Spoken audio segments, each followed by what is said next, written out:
Singaporeans live close to each other, but sometimes it gets too close for comfort.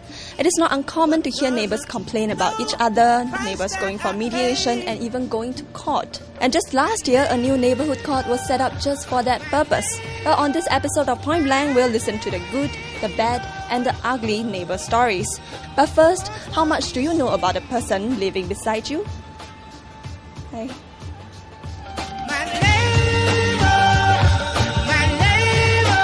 Do you know anything about your neighbours? I don't. Oh, I don't know their names. Not really. Actually, we don't really because I'm working. Next door, yes, normally I will know them, but like the other side, I'm not very sure. Most neighbours, they're just nodding acquaintances. We know our neighbours well, of course. Yeah. How close are you to your neighbours? Close enough to say hello and how are you? We used to be very close, but I guess school got in the way. We say the hellos and goodbyes, and we do exchange a bit of opinions on whatever is happening around the neighbourhood. I love badminton, and somehow I managed to find my neighbours to play with me.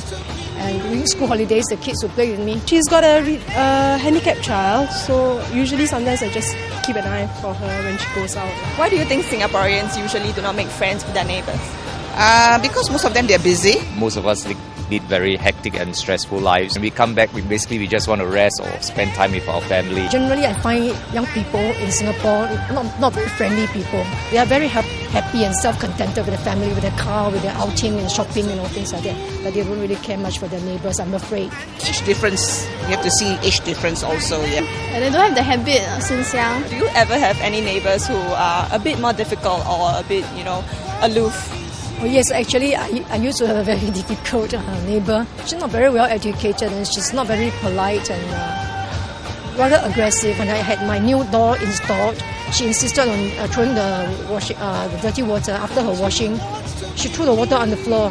When the workman came carrying my door, she would not stop for him. You can imagine how selfish she was. Why do you think this kind of disputes happen? I really think, first of all, the fact that you don't take the effort to know them, so they're just complete strangers to you. So the littlest thing that they do to irritate you just flare up, and also lack of tolerance. If we don't give way, somebody don't give way. If both parties don't give way, then there's the tendency to be a loggerhead over certain issues. Last year, the number of neighbourly dispute cases that the Community Mediation Centre handled hits a high of 684, up from 120 in 1998. And the cases revealed one similarity: the lack of communication between parties. Next up, a disgruntled neighbour suspects someone living in the same block stole his father's bicycle wheel.